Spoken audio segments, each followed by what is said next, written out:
Well, here we go as we continue our journey through the 200 drawing prompt book.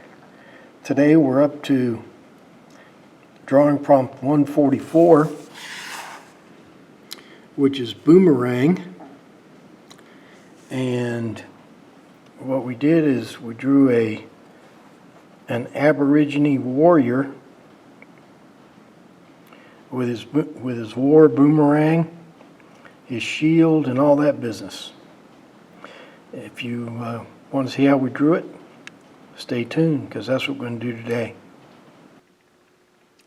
This is a photograph taken from Wikipedia, and we're going to kind of use it as an example. I really like the way the legs are. He's got his leg behind the other one. This guy's all covered in mud. I think we're going to make the shield bigger, and we're going to change up his weapons. We got to put the boomerang in there, but we're going to include some other weapons. What these lines are? See that line right there? You can barely see it. Right there. Right there. That kind of helps me, since we're going to use this as an example. This kind of helps me align the drawing in my book because I know that right there in the center of that shield, that corresponds to the same grid here. You can see there's right there. So I know that when if I draw a shield in there, I know it's in the right place. And this is important because you don't want to start drawing up here at the top, and by the time you get down here to the bottom, you're at the guy's knees. You want it to be centered in the page. Okay, let's knock off the chit chat and get to work.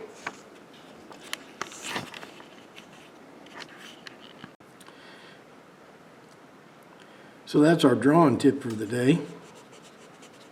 I didn't invent this trick, of course.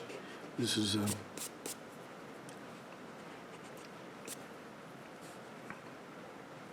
my art teacher from way back in the day. I was having trouble keeping drawings on the page. I'd keep,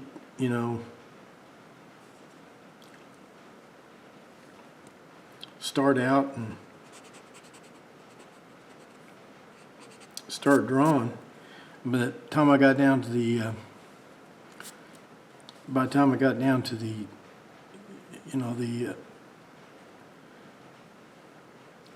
end of the page or the side of the page, I'd have to start over because everything was out of proportion. And that's what makes a drawing look bad anyway, is if it's out of proportion.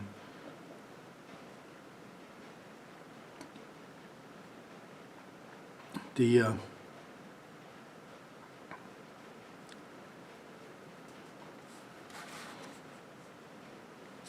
is the guy's head. I think I'm going to keep these Aborigines. They, at least back in the day, Aborigines, that is the, I don't know if they have there's a certain sensitivity there about what you call indigenous people. I don't know if we still call them Aborigines or not.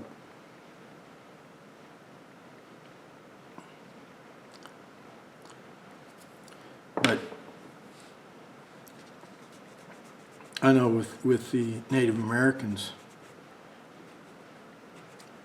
you know, like the Eskimos, we used to call them Eskimos, but then that become a pejorative, and couldn't call them Eskimos anymore, you had to call them Inuits.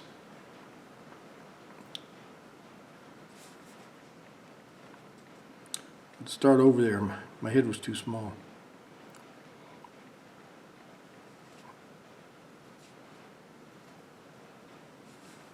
Let me just draw in a head like that. Let's make this shield a little bit bigger. These guys, the weapons, those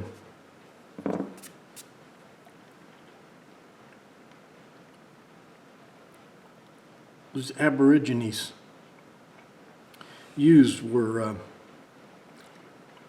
primarily clubs and knives, of course, and boomerangs.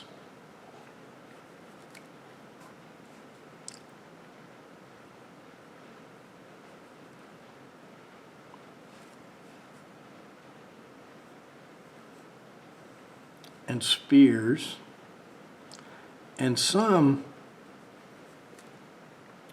of the groups, and they're, you know, and this is another Aborigine fact for you, not yet you asked for them, but here they are.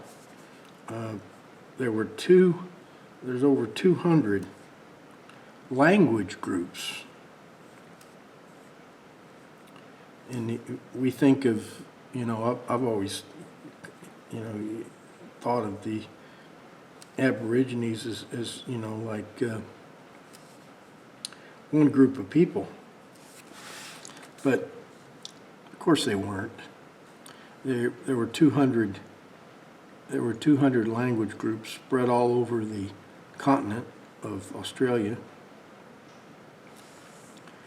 And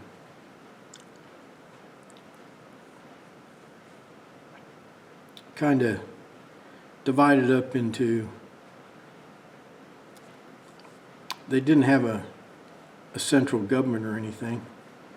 They were kind of divided up into clans. And they're kind of classed as hunter-gatherers, but some groups did develop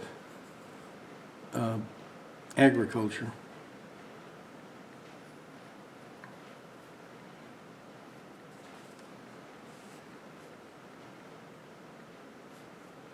But they didn't have, you know, unlike the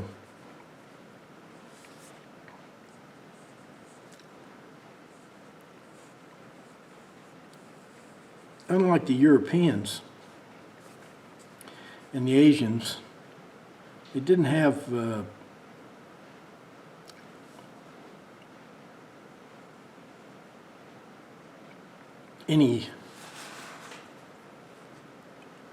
any good animals for, you know, they didn't have cows, pigs,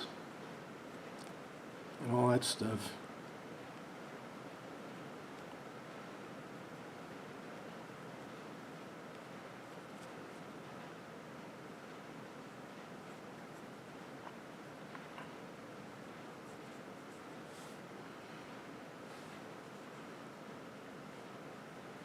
I think I'm going to have a club. Sticking out here.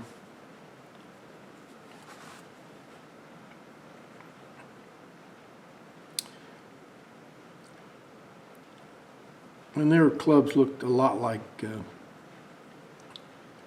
the clubs you'd see other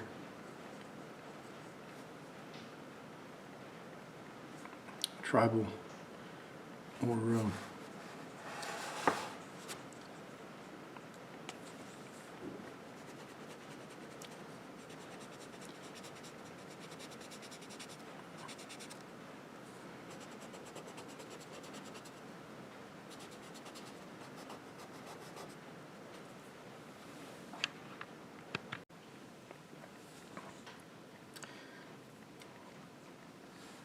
Well, what I'm doing here is I got the orientation of that spear wrong, or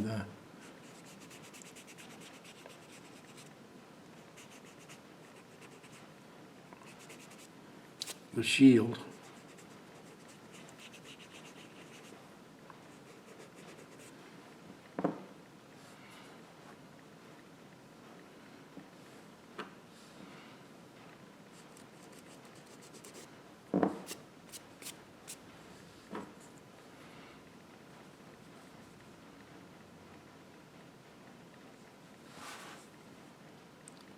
Getting his hand in here.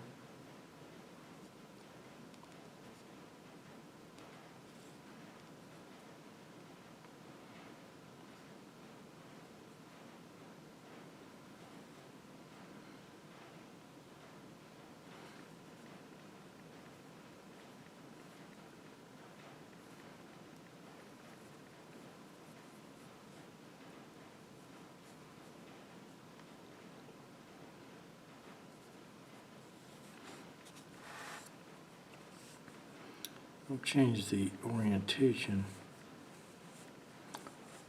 of this spear.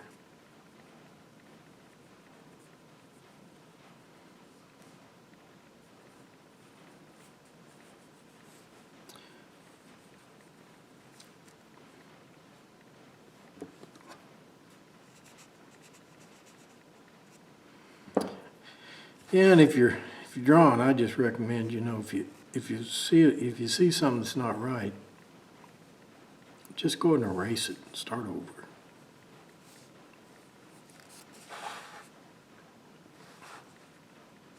That's the reason this part of the drawing process is so important. When you kind of, just trying to get everything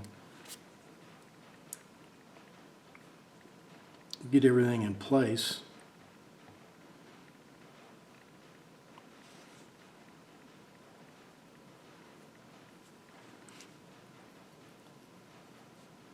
We'll put this kind of like that white war paint.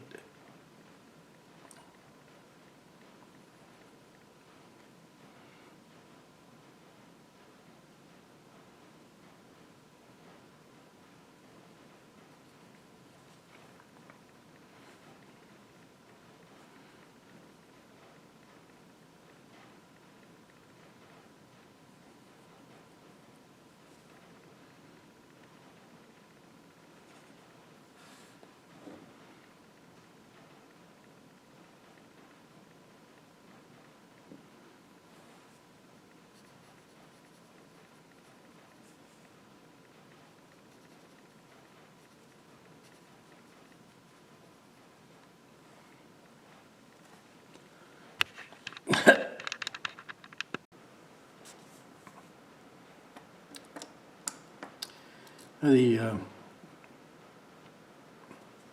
Aborigines, they in Australia came to the continent between 50 to 20,000 years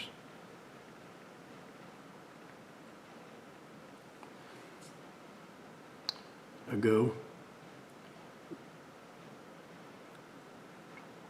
There are at least two genetic families, like kind of thinking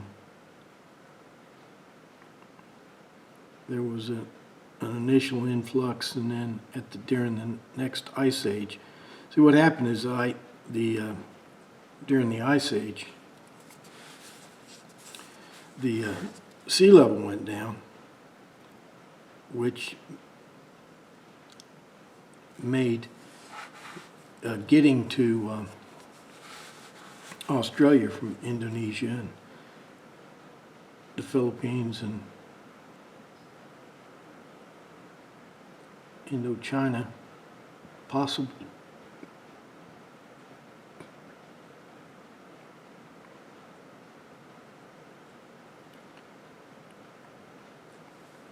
They entered the continent in the north and spread along the coast. But they spread along the coast, but then they subsequently spread throughout the continent, all the way around, and even in the arid interior. And they weren't contacted by Europeans until 1788.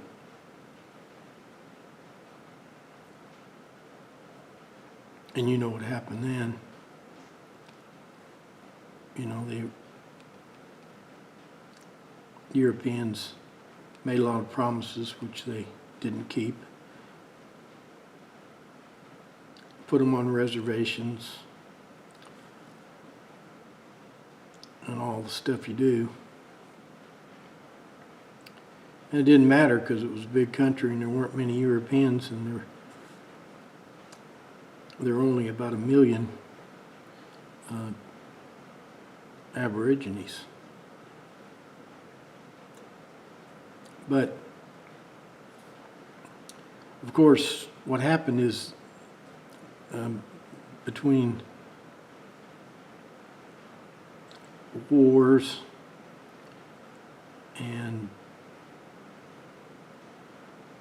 fighting with the Europeans, population went way down. That was 1788, that's when the Europeans contacted the Aborigines. There was some contact by boats from Asia along the north coast.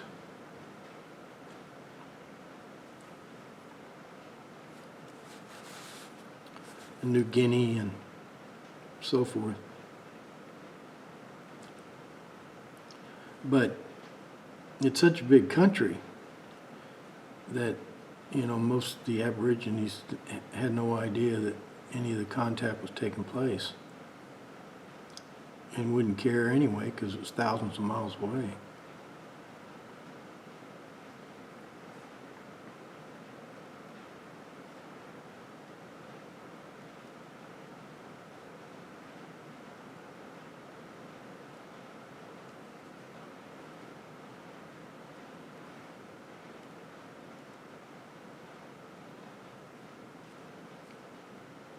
One of the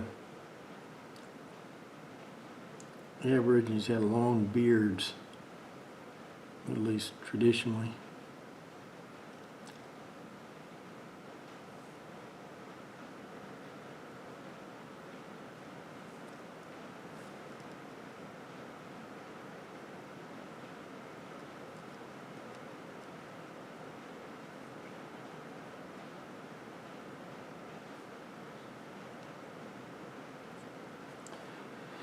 Now the boomerang was a instrument of war. They also used it for hunting, and we kind of have a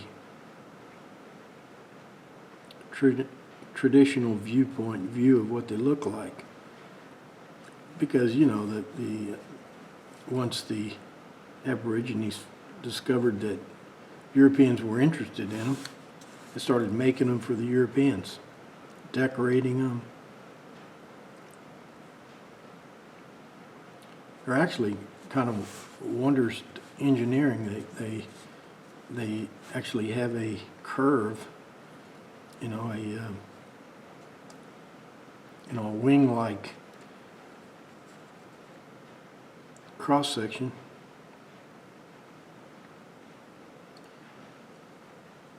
And they took great pride in their construction. Often take months and years to make them.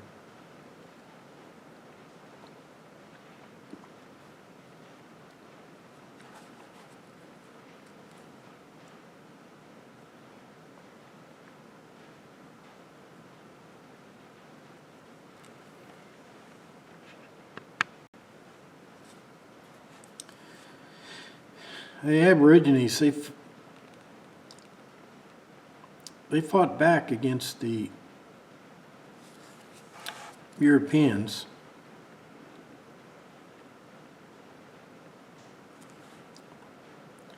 And put up a pretty good fight in a guerrilla war.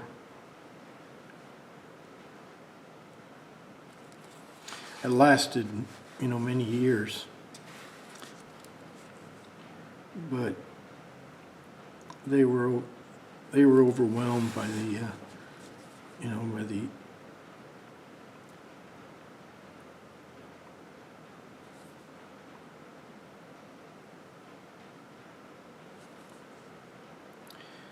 the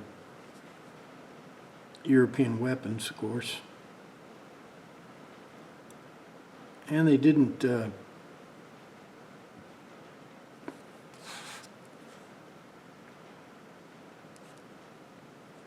Australia finally kind of put an end to their nomadic life not till the 1960s. I guess they moved the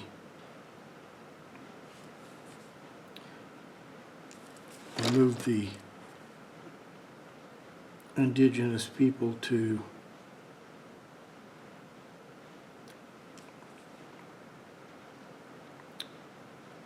villages and stuff.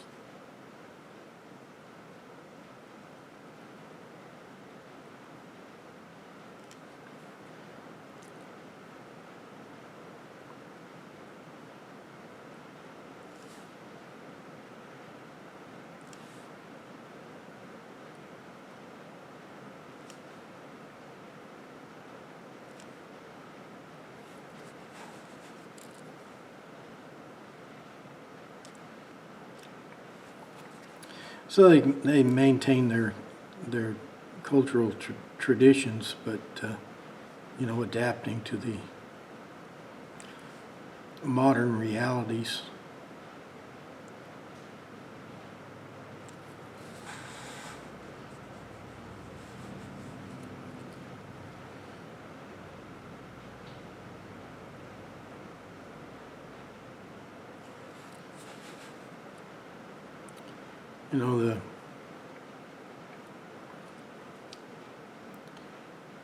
We forget sometimes that indigenous people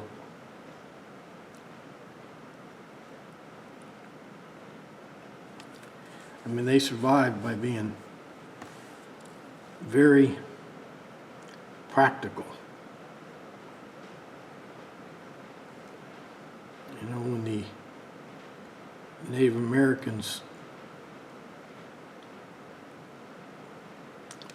discovered horses in the 16th century, horses that had been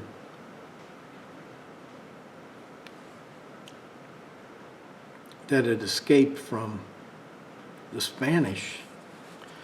When the Plains Indians discovered those horses running loose, they because horses weren't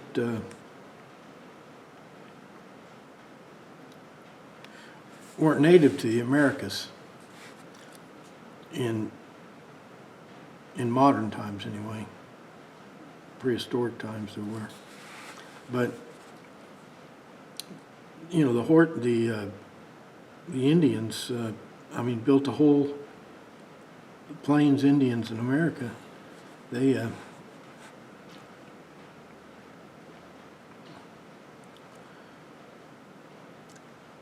adapted their whole culture to the horses, built up a whole horse culture.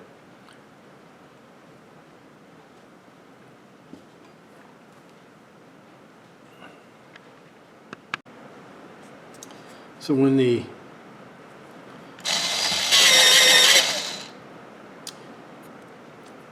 Native Americans discovered guns, they adapted them as soon as they could get them.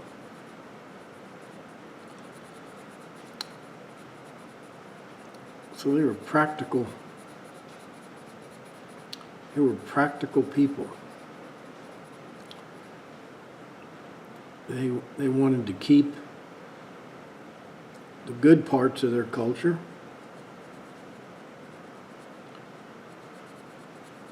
and if the invaders had anything to offer, they were willing to use it. Metal knives,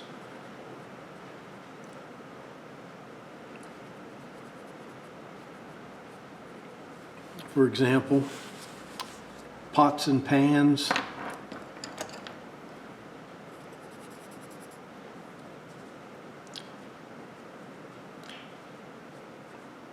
distilled liquor,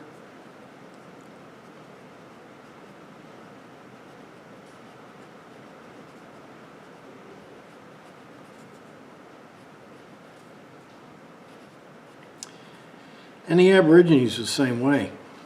They are quite willing to keep the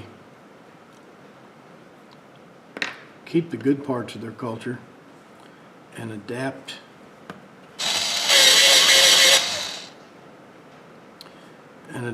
the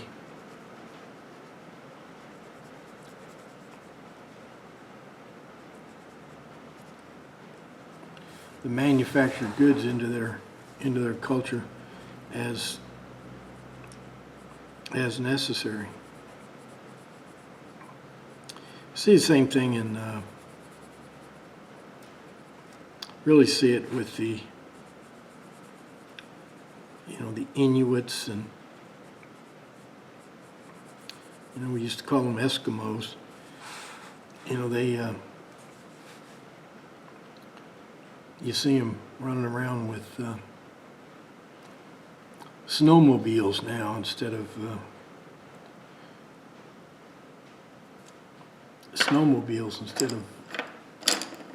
dog sleds. I don't think they call them snowmobiles anymore. I think they call them snow machines. I think snowmobile is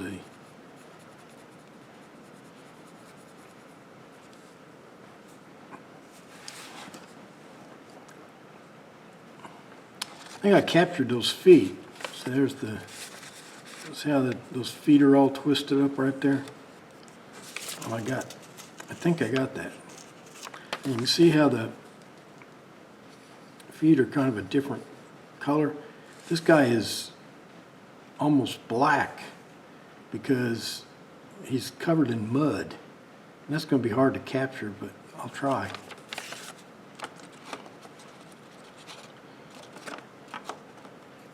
But I don't want to put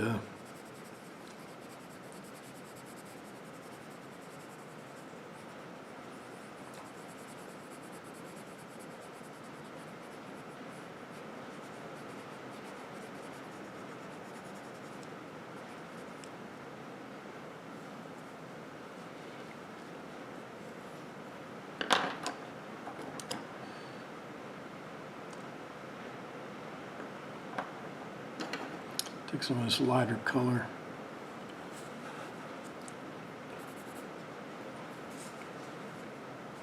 Add a little shading to the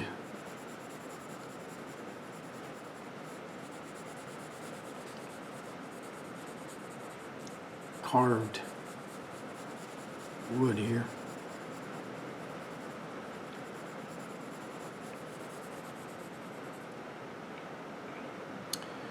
Not much what I'm putting in here is the light parts. Everything else is going to be kind of dark. On his legs here, I got some light here.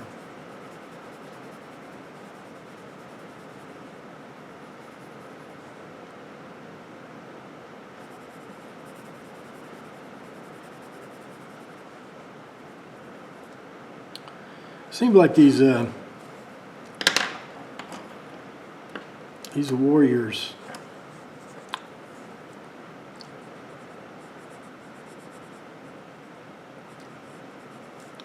all warriors, you know, seems like they wanted to look as mean as possible.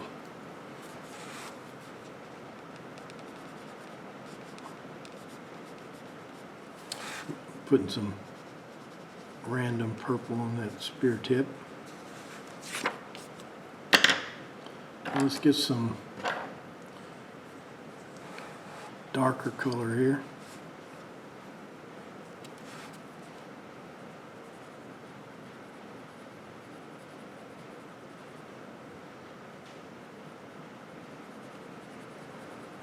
This guy's got a gray beard.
I wonder if they put this mud all over their bodies to keep the sun off of them. I've heard of that, haven't you?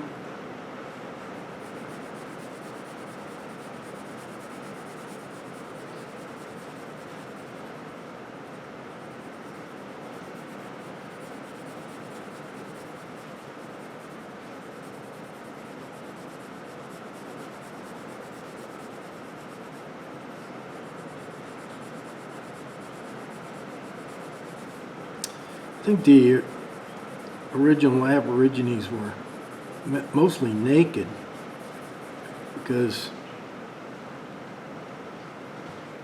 you know, they didn't have any fabric that I know of.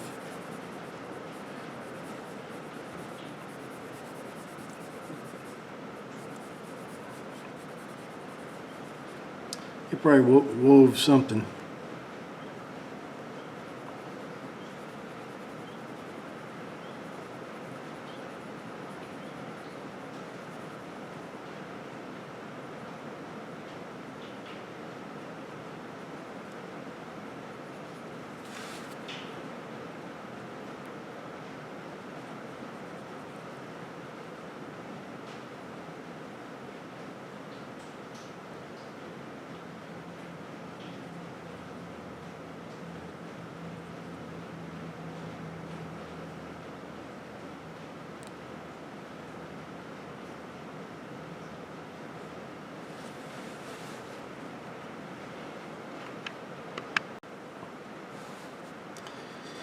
I'm going to put in a few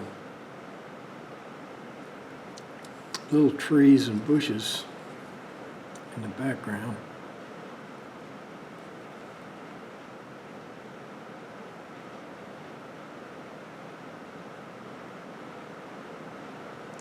You know, we think of these Aborigines as living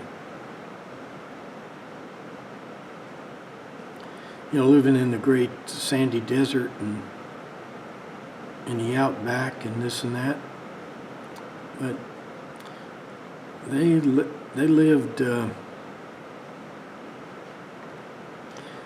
in the southwest of Australia, practically jungle, and along the coast. As I said, there were 200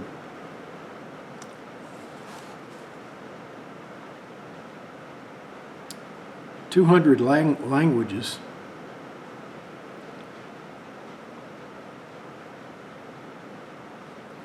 You know, when they colonized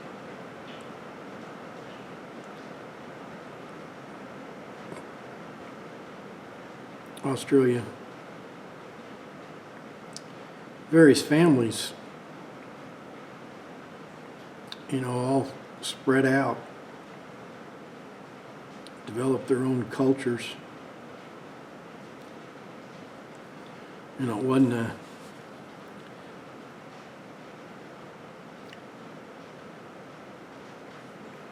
a homogeneous mix. It was far from it. They were fairly diverse culturally. Genetically, I think they were pretty close. A couple of different strains.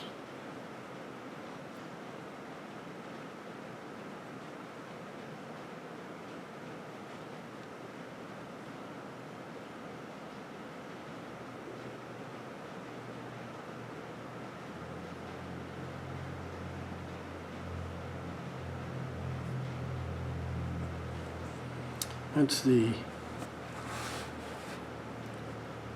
horizon right there. Let's put some little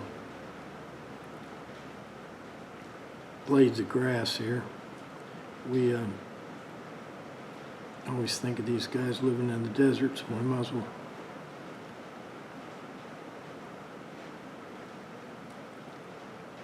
prolong that stereotype.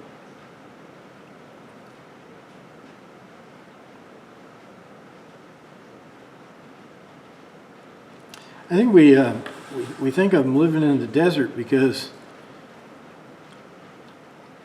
the Europeans kind of drove them to the desert. They at one point they kind of disappeared from the southeast of Australia, and because they were driven off by the Europeans, and the Europeans thought they were the whole Aborigine bloodline was just dying off. Of course, it wasn't. They were just fleeing the Europeans from the disease and destruction. Of course, this went on for hundreds of years. It wasn't like, it wasn't like it happened overnight.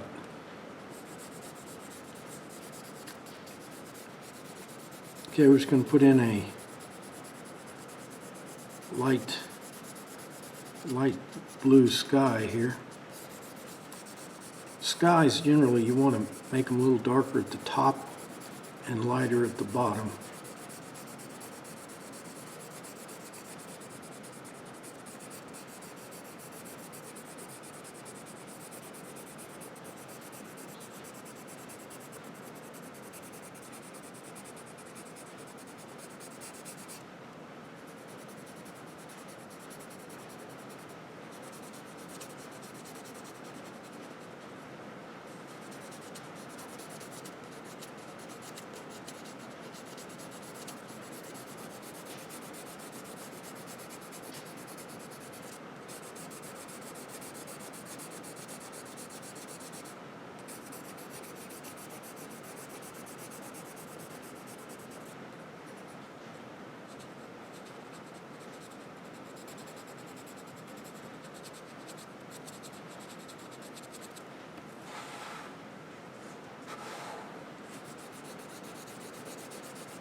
Back to the boomerangs, I don't know if I mentioned this, but they were all, the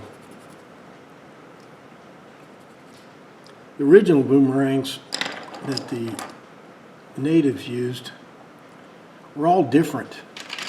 You know, they were individually made, and not only were they individually crafted, but they were crafted for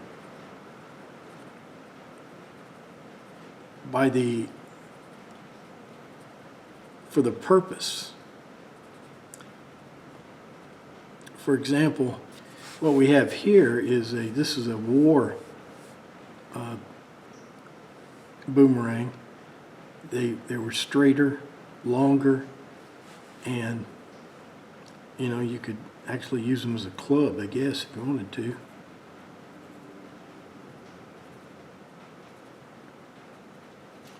And then there were ones that were like triangles, and those are the ones that the natives started making for the Europeans that wanted to buy them or trade for them.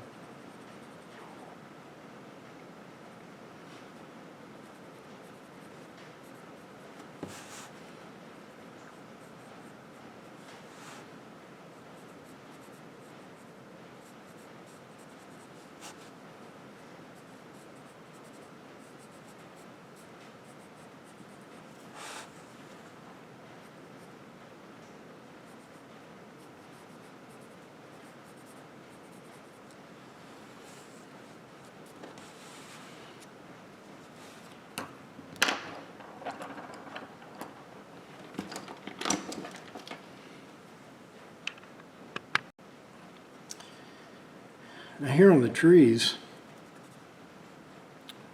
I gotta make sure that I make my little clumps of leaves real small, because I want to make these trees, I want to push them in the background.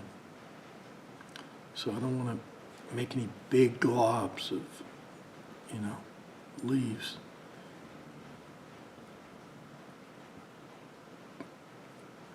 These kind of scraggly bushes.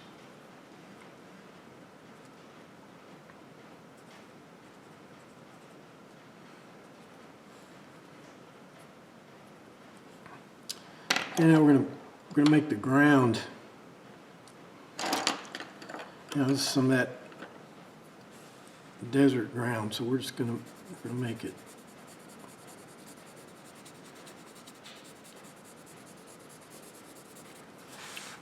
We're gonna make it just sort of light brown and put some rocks and stuff.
And put a touch of green here and there.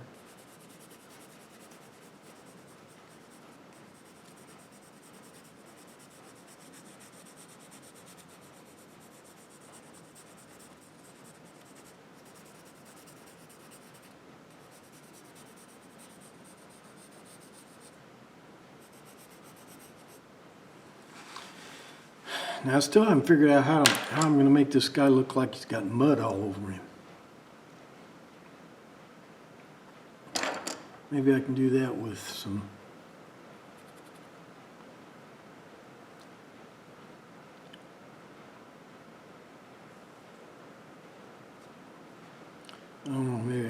maybe I can highlight his outer leg here. Give his legs some shadows on the inside.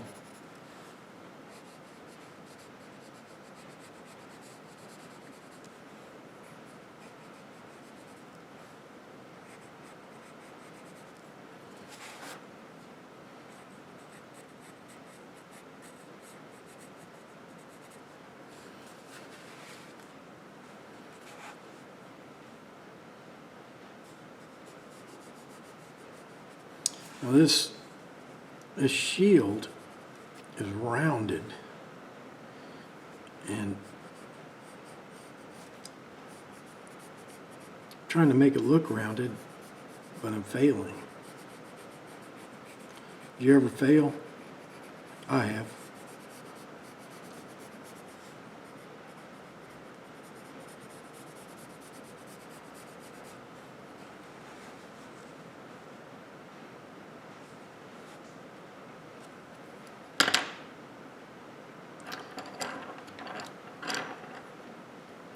Let's put some green in his eyes here.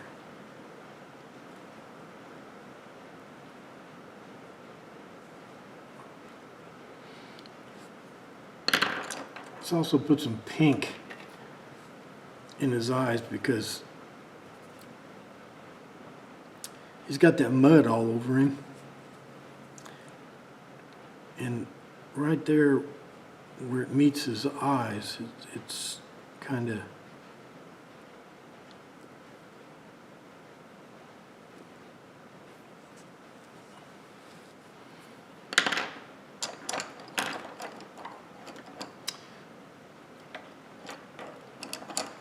I need to dumb down his paint here.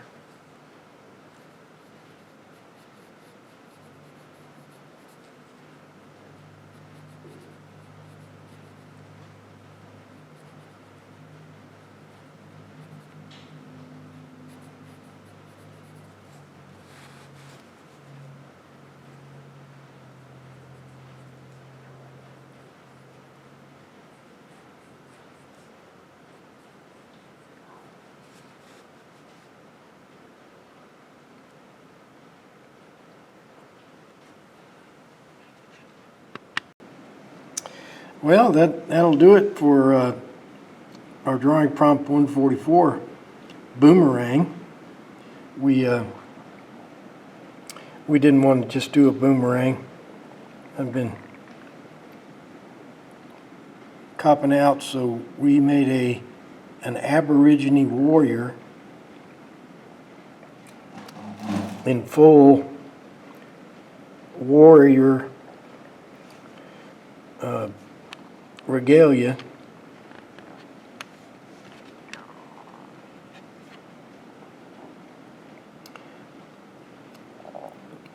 Fixing to throw his boomerang. He's got he's covered in mud, got war paint on. He's got an extra boomerang, a spear.